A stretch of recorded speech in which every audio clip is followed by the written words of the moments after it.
Welcome to Free Media. I'm Robby Soave, and today I am joined by Michael LaRosa, friend of mine from Rising, frequent guest there. You are a former press secretary for Jill Biden and a special assistant to Joe Biden's campaign. We like to have all sorts of different views represented at Free Media, so I'm really happy to have you joining us. Thank you for having me. All right, let's get to the big news. Washington was set ablaze this week after President Joe Biden issued a full and unconditional pardon for his son Hunter Biden, reversing his previous pledge not to use presidential powers to protect his son.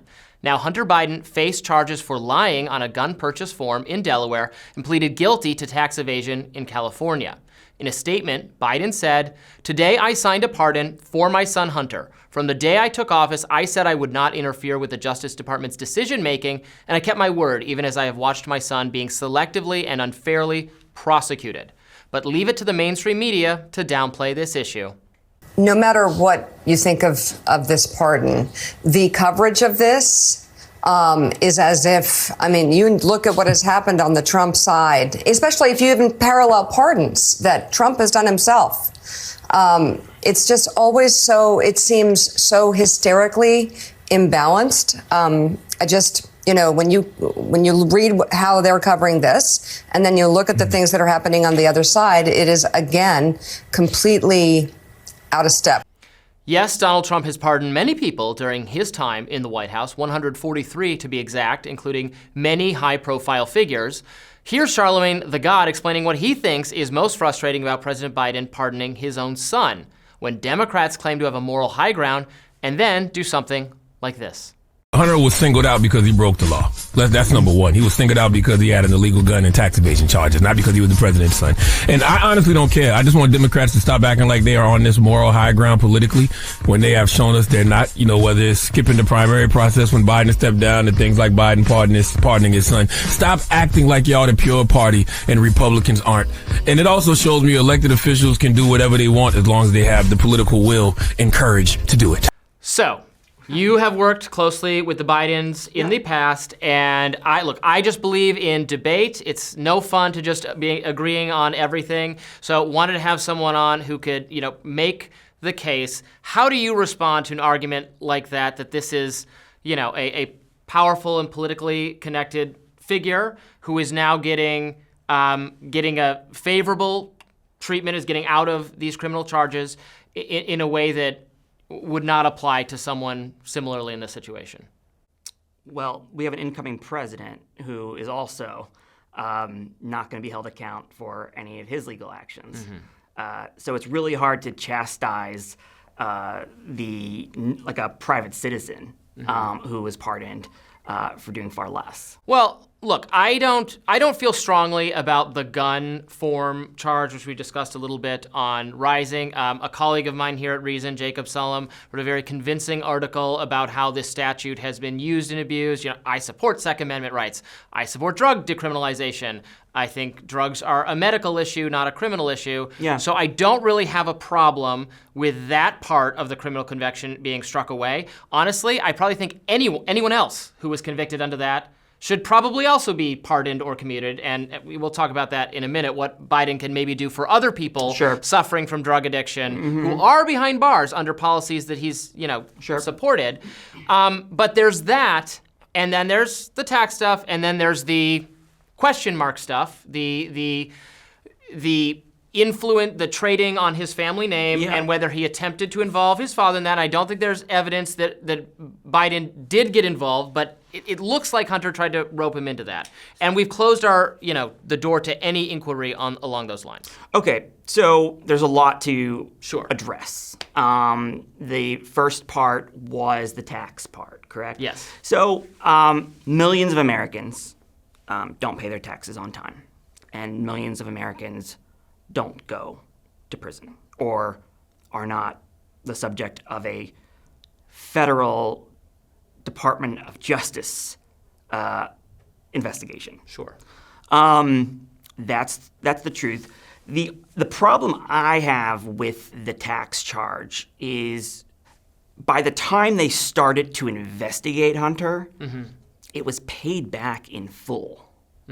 It was paid back plus penalty, plus interest, the way any other American who doesn't pay their taxes is charged, right?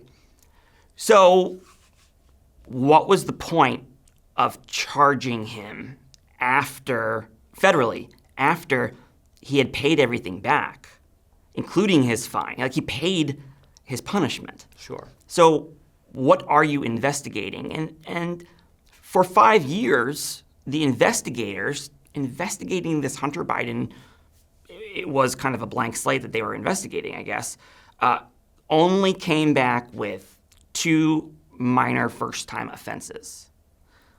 The pardon power is used to sort of, adjudicate and resolve sort of miscarriages of justice.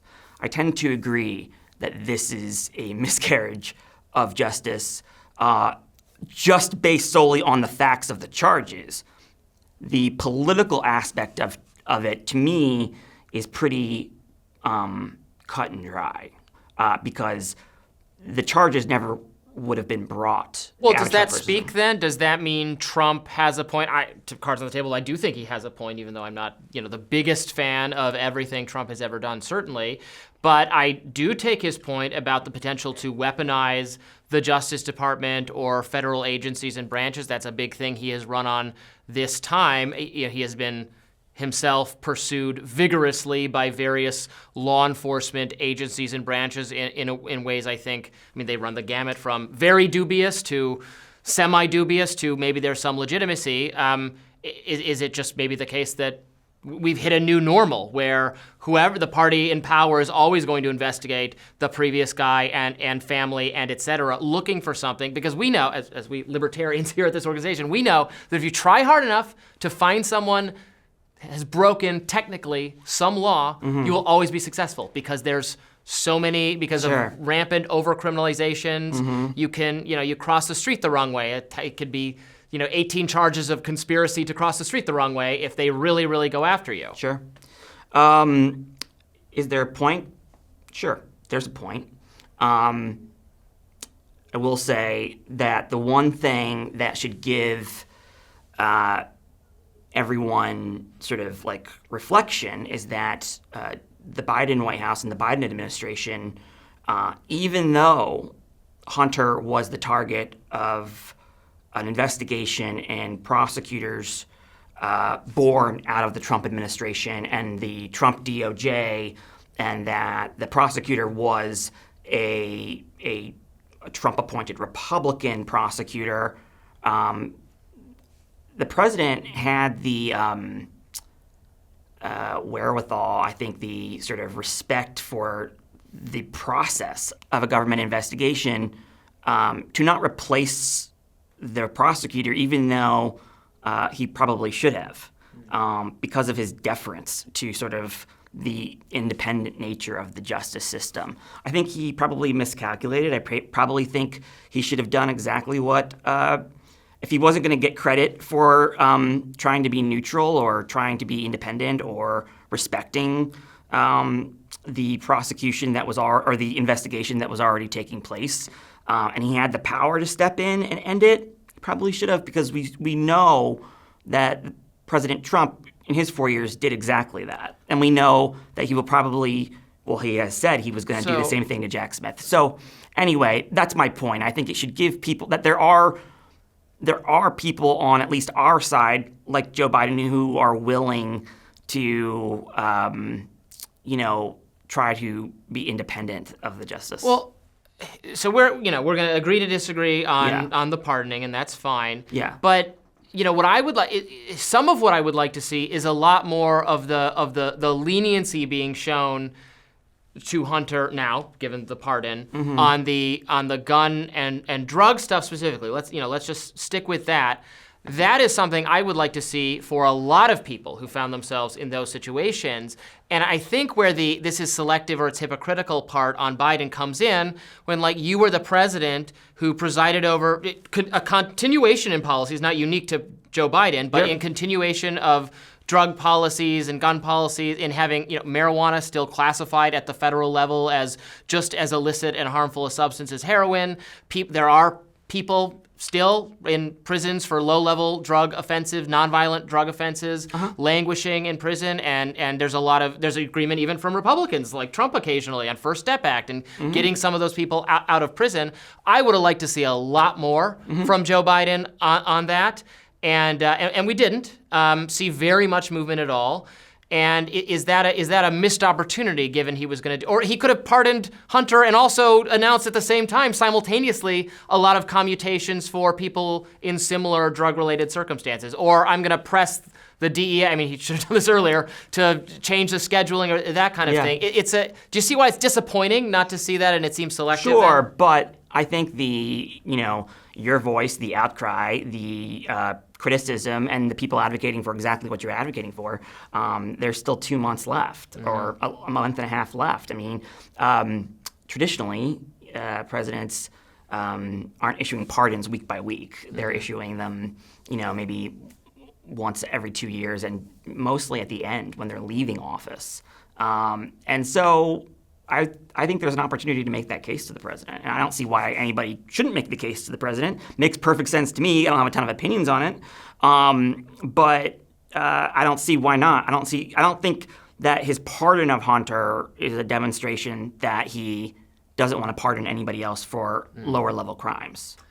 Well, I would love to see that in the time left during Biden's presidency or by Trump. I don't care who does it, you but did let's make it mention happen. the point of the blanket pardon going back to 2014. Yeah. And that seems to be a hang-up for a lot of folks as well. But I would just say Because that it covers the time he worked at correct. Burisma. Correct. But I also think that if I were the Bidens, I would not put their trust in, President Trump or Comer or Jordan. I mean, they've announced they want to continue to investigate Hunter. So I think by going back to 2014, there seems to be this issue with Burisma that Republicans, those on the right, are curious about, even though it took 5 years and federal prosecutors didn't find anything illegal.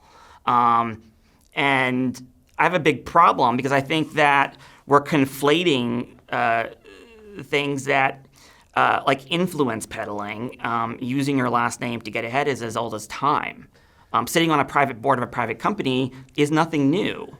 And I think that, we can have that conversation. Yeah, right. I mean, that's cold comfort to a lot of people, right? A lot of people would say, well, we don't like it when, it's just unethical. But the family all the way has around. suffered these 5 years of conspiracy theories and smears and attacks because Hunter made money or sat on a private board and he was a Biden. Well, so what? I mean, without relitigating the entire issue, I think the reason it becomes like, oh, well, what was really going on there? They did impeach Donald Trump the first time, tangentially related to a policy decision in Ukraine that he was. Well, it's illegal to hold federal aid hostage to a foreign aid hostage. This is where I would argue that was a kind of look. Was it a good idea? No, but that was a kind of all diplomacy. That's illegal. All diplomacy is trying to get a political result in another country in exchange for something else. Well, what was not foreign aid to an ally. What was not.